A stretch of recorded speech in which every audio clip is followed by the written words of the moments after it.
Ο πρόεδρος του ΣΥΡΙΖΑ Στέφανος Κασσελάκης, με αφορμή τη Διεθνή ημέρα μνήμης για τα θύματα του Ολοκαυτώματος και ημέρα μνήμης των Ελλήνων Εβραίων μαρτύρων και ηρώων του Ολοκαυτώματος, βρέθηκε στο Άουσβιτς.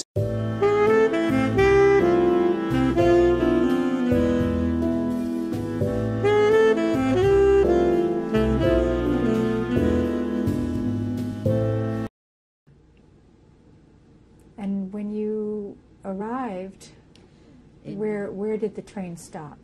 In Birkenau. But before, I remember it stopped a few times. It had to refuel, I'm sure.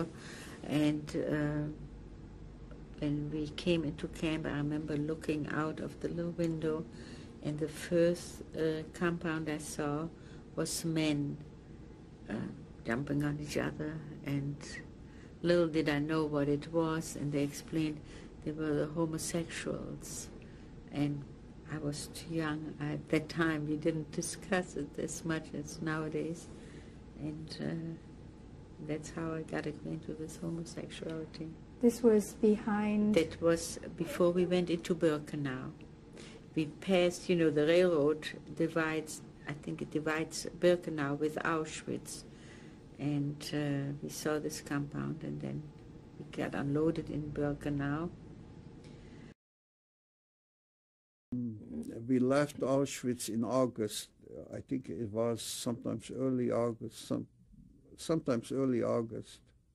So, yeah, I was roughly about 6-7 weeks in Birkenau. And the name of the new camp? It was called Chebinya, and it was a small place. There were maybe 1,000 people altogether, and we were put into different section of the work group, and we had to march out from the camp into this factory area, and we were surrounded then by an SS guard, which were surrounded the whole area, and apparently they were in a position where they could see clearly who is coming into this place or who is leaving. So we were continuously on their watch, and our supervisors were couples. This couple's position was to make sure that you followed the instructions and you worked according to their demands. And we had couples who were actually German homosexuals, and I remember there were 5 of them, and they were from middle-aged men to the youngest must have been in the early 20s, and they were very cruel to us. How did you know they were homosexuals? From their insignia. You know, they had the lilac, is it? Yeah, lilac. Pink. It was pink. You know, pink or lilac, but I know it was obvious because I knew that some of them selected some young kids to be their lovers or whatever, you know. And I remember as being in the camp, you looked at these few kids, and they looked like little piglets. They were fed so well, and it wasn't by choice, but that was one way of surviving. You knew they were not Jewish? No, I'm sure we knew they weren't Jews. Why did you think they were there? We know they were homosexuals. It wasn't something, you know, we just accepted they were homosexuals who were put there because of, I don't know what they did in outside the camps, but just for that reason. They weren't criminals. They were designated as homosexuals, and that's why they were put there. You told me that before you left the Birkenau, you got a number? Yes.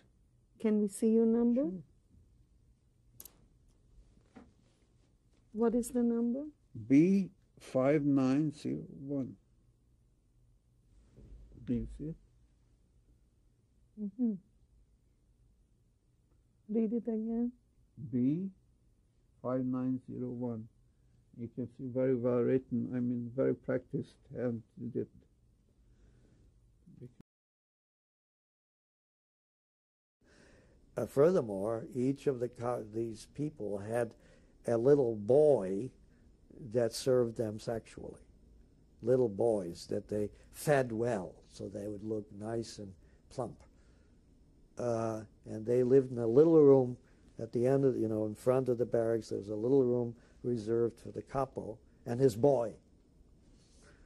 And the boy would participate in beating the prisoners with the capo. They had these rubber truncheons with which they would beat the people who stayed in the barracks every day.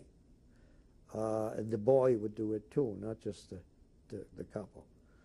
I remember this image of the boy about, 10 years old, beating an old man. A man with a beard. No, there were no beards anymore because we had everything shaved off. But it was an old man. It was a picture I'll always remember. This little boy beating this old man with a truncheon. And the little boy services the capo of that particular barrack sexually. Did you witness a lot of beatings? Yes, while I was there, every day, as a matter of fact. You talked about the selections in the morning. Tell me more. The morning, very early in the morning, I think it was 6 o'clock, everyone had to come out of the barracks and line up.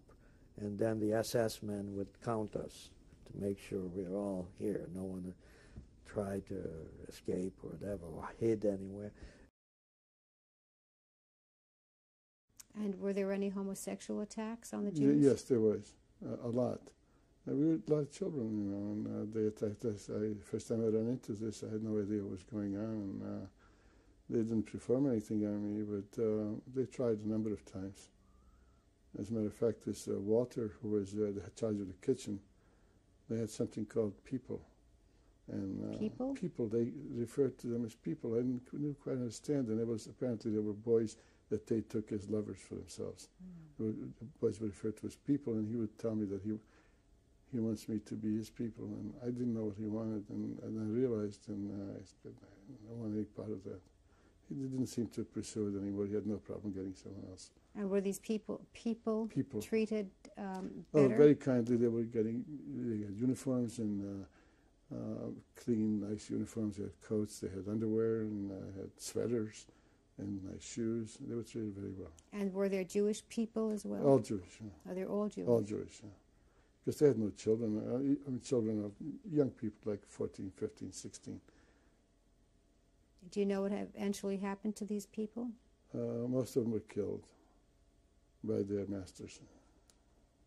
They were violent people.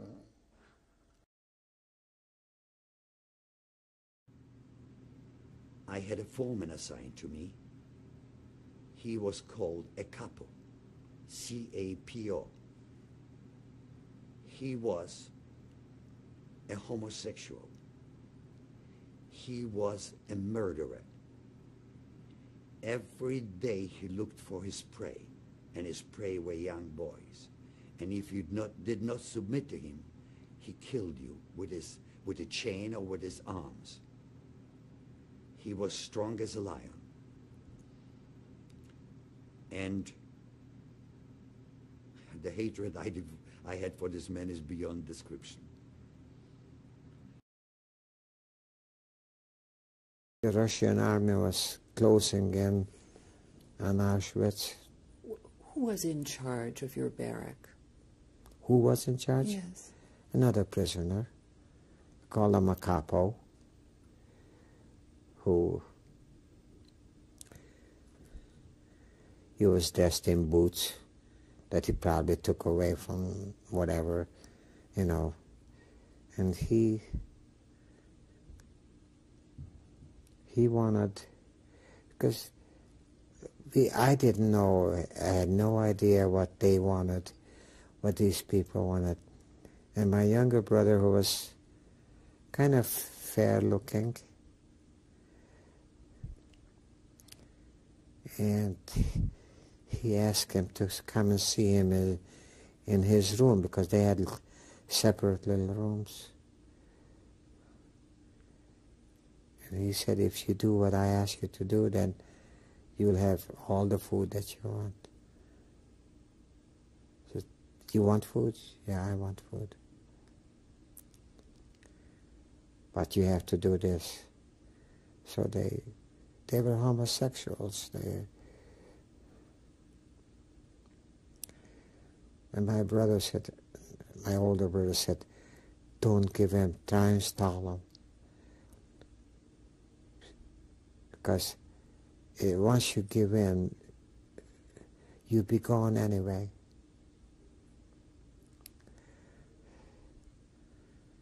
So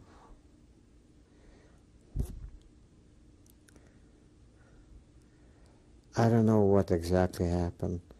All I know that pretty soon the orders came to evacuate because the Russians were close by. And then we were back, we were put on, we started marching, I think, at first. We had various homosexuals in the camp which had a pink triangle, and one of them, whom I knew quite well, wanted to show that he wasn't homosexual despite the fact that he had a triangle, so he climbed into the brothel, but he was caught sitting on top of the wire by an assessment patrolling. So that was at night, you see, and so it was quite an amusing experience. Nothing happened to him, of course. He was a German. And what else can I tell you about camp life? Yes, so various attacks on juveniles, especially later when more youngsters arrived. The attacks was by homosexual, not official homosexuals, but the local, the prisoners who were in the camp because they were criminals. That was their way of having sex, you see, outside the camp as well. They used women, men, didn't make any difference to them, so long as they had sex, you see. And one very distressing episode was when one of the co-workers of Walter Peiser from the political department, this Gestapo, carried a boy in. See, we all had to stand for hours because one of prisoner was missing. It was this young boy. And we stood for hours. And eventually, you saw in the distance outside the camp this lonely figure come closer and closer. And this Stein, who was from the political department, officially got out of the camp, took the boy and brought him in. And he was nearly dead, but he'd recognized who had assaulted him, you see. It was one of the German criminals. And he identified him because he'd read the number of the commando that this particular German criminal was the leader of. It was called a capo of the commando. And this young boy finished in hospital, or they were called a Krankenbau. And the criminals didn't like that kind of thing, so they made sure that this chap who was identified when he was put in the camp prison, which is, he didn't survive it even one night. He was just beaten to death. So there was pretty rough justice there.